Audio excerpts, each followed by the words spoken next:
Good morning students. मैं संजीव सिंह। आज हम बात करेंगे आपके फाउंडेशन सब्जेक्ट की, जिसका फर्स्ट चैप्टर है सॉइल इन्वेस्टिगेशन। और हम फर्स्ट चैप्टर में से फर्स्ट 3 टॉपिक के बारे में हम स्टडी करेंगे आज। तो टेबल ऑफ कंटेंट में देखिए, सबसे पहले आता है objective of soil investigation, stage in sub surface exploration, extent of exploration. Let's study one by one. Objectives. First objective is to to classify the soil. Site investigation की help से हम soil को इजीली क्लासीफाई करते हैं। Soil को 2 types या 2 group में classify किया गया है। फर्स्ट ग्रुप है कोर्स ग्रुप, और कोर्स ग्रुप के अंदर आता है आपके पास सैंड और ग्रेवल्स। और सेकंड ग्रुप है फाइन ग्रुप, और फाइन ग्रुप के अंदर आपके पास आती है सिल्ट और क्ले। नेक्स्ट है to check the properties of soil. Site investigation की हेल्प से हम सॉइल की प्रॉपर्टीज़ को भी चेक कर सकते हैं। अगर हम बात करें इंजीनियरिंग बिहाफ पे, तो सॉइल की जो प्रॉपर्टीज़ है उसको 2 टाइप्स में डिफाइन किया गया है। फर्स्ट आती है हमारे पास इंडेक्स प्रॉपर्टीज़, और इंडेक्स प्रॉपर्टीज़ में लाइज करती हैं आपकी dry density of soil, liquid limit of soil, plastic limit of soil, specific gravity of soil, water content, sieve analysis. और इंजीनियरिंग प्रॉपर्टीज़ के अंडर लाइज करती है permeability of soil, compressibility of soil, shear strength of soil and bearing capacity of soil. Next आता है to select type and depth of foundation. Site investigation की help से हम foundation की type और डेप्थ को सिलेक्ट कर सकते हैं। देखिए, अगर हमारे पास कोई मल्टी स्टोरी बिल्डिंग है तो उसके लिए हमें फाउंडेशन की डेप्थ भी ज़्यादा चाहिए, और किस तरह की फाउंडेशन हमने वहाँ पे यूज़ करनी है, शैलो करनी है, पाइल करनी है, कंबाइन करनी है, स्प्रेड फुटिंग करनी है, वो डिपेंड करता है साइट इन्वेस्टिगेशन की हेल्प से। वो डिपेंड करता है सॉइल की कंडीशन को देख के, वहाँ की सॉइल की प्रोफाइल को चेक करने से पता लगता है।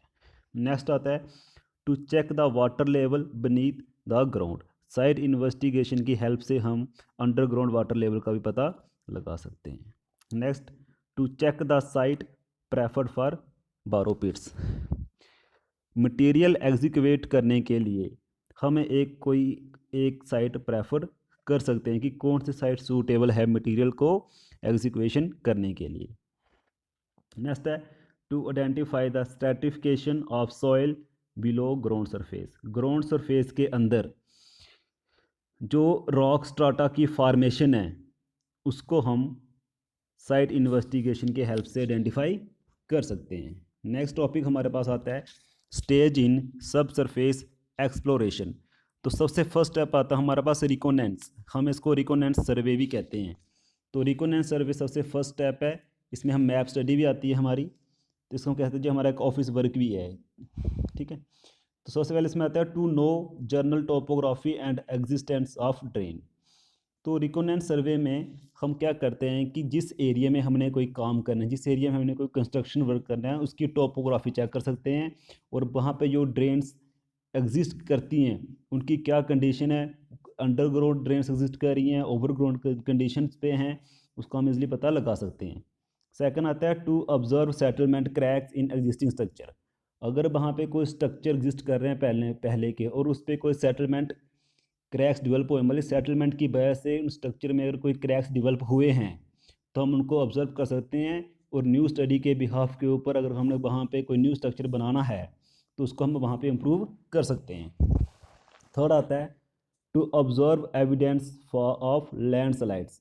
अगर वहाँ पे कोई लैंड स्लाइड्स हुई है तो हम उसकी स्टडी से ये पता लग सकते हैं कि जहाँ पे किन कारणों की वजह से, किस वजह से जहाँ पे लैंड स्लाइड हुई है, और जहाँ पे अगर हमको फ्यूचर में कोई कंस्ट्रक्शन करनी है तो उसको हम लैंड स्लाइड से कैसे बचा सकते हैं, क्या कमियाँ रह गई थी, उन कमियों को इम्प्रूव कर सकते हैं। नेक्स्ट है location of high flood marks. तो जहाँ पे हमें फ्लड का ही पता लग जाता है कि जहाँ पे फ्लड क्या रहता है यहाँ पे। सेकंड है to know about drainage pattern and type of vegetation. तो हमें ये पता लग जाता है कि यहाँ पे ड्रेनेज पैटर्न क्या है और किस तरह की वेजिटेशन यहाँ पे पाई जाती है। नेक्स्ट स्टेप आता है प्रीलिमिनरी एक्सप्लोरेशन। तो प्रीलिमिनरी एक्सप्लोरेशन में क्या पाया जाता है? To determine the depth, thickness, extent and composition of each soil stratum at the site.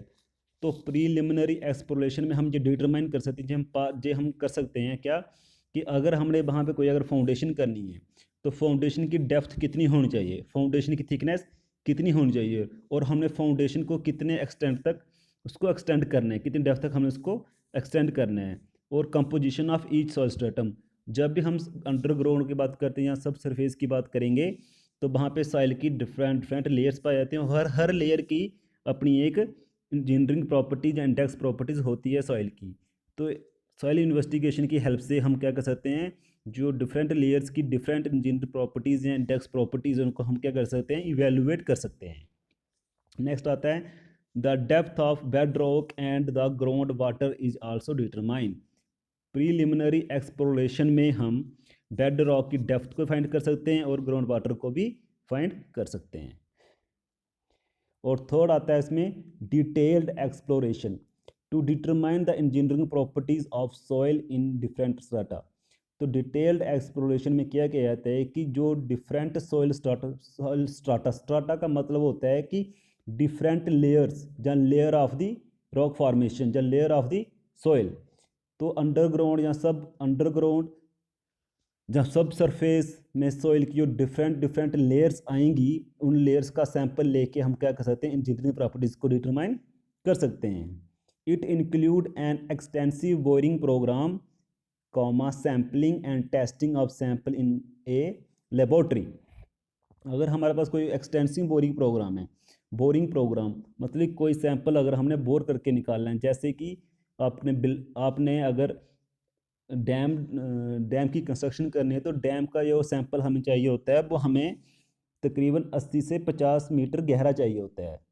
तो उसके लिए हमें निकालने के लिए क्या करना पड़ता है, सैंपलर का इस्तेमाल करना पड़ता है। तो सैंपलर क्या करता है कि सॉइल सैंपल को, जो सॉइल का सैंपल होता है अंडरग्राउंड सॉइल सैंपल, उसको क्या होता है ग्राउंड सरफेस पे ले आता है, वो उस सैंपल को हम वाटर में जाके टेस्ट कर सकते हैं, उसकी प्रॉपर्टीज़ को हम अच्छे से स्टडी कर पाते हैं। For complex project involving heavy structures such as bridge, dams, multi-story building, it is essential to have detailed exploration। अगर कोई बहुत बड़े प्रोजेक्ट हैं, काफ़ी कोई कॉम्प्लेक्स प्रोजेक्ट है, जैसे मैंने यहाँ पे बोला हुआ है ब्रिज है, डैम है या मल्टी स्टोरी बिल्डिंग है, तो उनके लिए क्या करना है, डिटेल एक्सप्लोरेशन काफ़ी ज़्यादा नेसेसरी हो जाती है। For small project detail investigation में नॉट बी रिक्वायर। अगर कोई स्मॉल प्रोजेक्ट है तो डिटेल्ड इन्वेस्टिगेशन की जहाँ पे जरूरत नहीं होती, जहाँ वहाँ पे अपनी चॉइस के अकॉर्डिंग हम वर्क कर सकते हैं। नेक्स्ट टॉपिक है एक्सटेंट ऑफ एक्सप्लोरेशन, कि जो एक्सप्लोरेशन हमने करनी है उसको हमें कहाँ तक एक्सटेंड करना है। The depth of soil exploration is carried up to significant depth. जो डेप्थ है सोइल एक्सप्लोरेशन की, उसको हमने सिग्निफिकेंट डेप्थ तक लेके जाना है। जहाँ पे सिग्निफिकेंट का डेप्थ का मतलब होता है where stress due to load और रिड्यूसिंग टू 20%, मतलब जहाँ पे जो स्ट्रेस है लोडिंग की वजह से कम हो जाता है 20%। Depth of soil exploration depends upon, जो डेप्थ होती है सॉइल एक्सप्लोरेशन की वो कुछ फैक्टर्स पे डिपेंड करती है। सबसे पहले फैक्टर आता है टाइप ऑफ स्ट्रक्चर, कि किस तरह का स्ट्रक्चर है। अगर हमारे पास स्ट्रक्चर हैवी होगा, बड़ा स्ट्रक्चर होगा जैसे ब्रिज है, तो उसकी जो डेप्थ होगी या टाइप ऑफ फाउंडेशन होगी वो डिपेंड करती है स्ट्रक्चर के ऊपर। थर्ड आता है हाइट ऑफ इम्बैकमेंट। अगर आपने कोई इम्बैकमेंट बनाने हैं तो इम्बैकमेंट की पे जो मान लो को रिटेनिंग वॉल बनानी है या ब्रेस्ट वॉल बनानी है, तो वो जो वॉल्स जो हैं वो कितना लोड को रेसिस्ट कर पा रही हैं। अगर लोड ज़्यादा होगा, उसको अपना सेल्फ वेट भी होगा, तो उसमें हमें क्या करना पड़ता है कि हाइट ऑफ इम्बैकमेंट बढ़ानी पड़ती है। तो उसके लिए फाउंडेशन की डेप्थ हमें ज़्यादा चाहिए। Scour depth in case of flowing water, water flow कर रहा है और वो क्या कर रहा है कि अपने साथ क्या कर रहा है कि वो जो हमारा वहाँ पे कंक्रीट हमने यूज़ की उसको क्या कर रहा है, अपना स्कोर करते जा रहा है, उसको अपने साथ भाग के ले जा रहा है। तो इस चीज़ को ओवरकम करने के लिए हमें क्या करना पड़ता है कि जो स्कोरिंग डेप्थ को हमने कम करना, मतलब स्कोरिंग डेप्थ हमें बढ़ानी पड़ती है। वहाँ पे हमें कंक्रीट मटेरियल जो होता है या फाउंडेशन उसकी हमें बढ़ानी पड़ती है, जिससे क्या होता है स्कोर डेप्थ भी कम हो जाए। कैपिलरी राइज, तो कैपिलरी राइज का मतलब होता है ability of a liquid to flow in a narrow space without assistance. ठीक है। तो कैपिलराइज मतलब कि जो एबिलिटी है लिक्विड की फ्लो करने की नैरो स्पेस में विदाउट एनी असिस्टेंस, तो कैपिलरी फ्लो में भी क्या करता है ये, डेप्थ ऑफ एक्सप्लोशन हमें वहाँ पे बढ़ानी पड़ती है। Minimum 5 bore holes are required for an area of about 0.4 hectares. अगर हमारे पास 0.4 हेक्टर्स एरिया है तो वहाँ पे हमें कम से कम 5 बोर होल्स लेने पड़ते हैं सैंपल को ऑब्टेन करने के लिए, और जो हमें 5 बोर होल लेंगे उनकी जो सेंटर टू सेंटर स्पेसिंग होगी वो इक्वल रहेगी। बट इन केस अगर आपका एरिया रिड्यूस हो जाता है, मतलब 0.3 हेक्टर आ जाता है आपका एरिया आ जाता है, मतलब एरिया साइज स्मॉल हो जाता है, तो स्पेसिंग ऑफ जो बोर होल्स होगी वो भी कम हो जाएगी, और वहाँ पे वो नंबर ऑफ बोर होल्स भी कम आएंगे, मतलब कि वहाँ पे 4 नंबर ऑफ बोर होल्स का इस्तेमाल किया जाएगा। The spacing of bore holes is kept as following: 10 to 30 metre depend upon subsurface condition. Subsurface condition देखो, जहाँ पे हमने बात की है सब सरफेस कंडीशन की, तो सब सरफेस कंडीशन में आता है आपका ground water, quick sand condition, जहाँ रॉक फॉर्मेशन, मतलब अगर ग्राउंड के अंदर ग्राउंड वाटर लाई करता है, क्विक सैंड कंडीशन लाई कर रही है, जहाँ रॉक फॉर्मेशन लाइज कर रही हैं, तो वहाँ पे जो बोर होल्स की स्पेसिंग होगी सेंटर टू सेंटर वो 10 से लेके 30 मीटर तक पाई जाएगी। 150 to 300 metre in case of highway. अगर हाईवे से आपने सॉइल सैंपल लेना है टेस्टिंग करने के लिए, तो वहाँ पे जो बोर होल की फॉर्मेशन होगी वो होगी 150 मीटर से 300 मीटर तक, जो सेंटर टू सेंटर स्पेसिंग आएगी 150 से लेके 300 मीटर के बीच।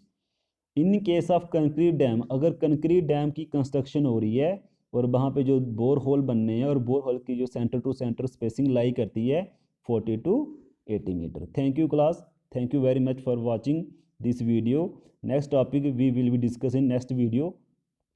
Thank you.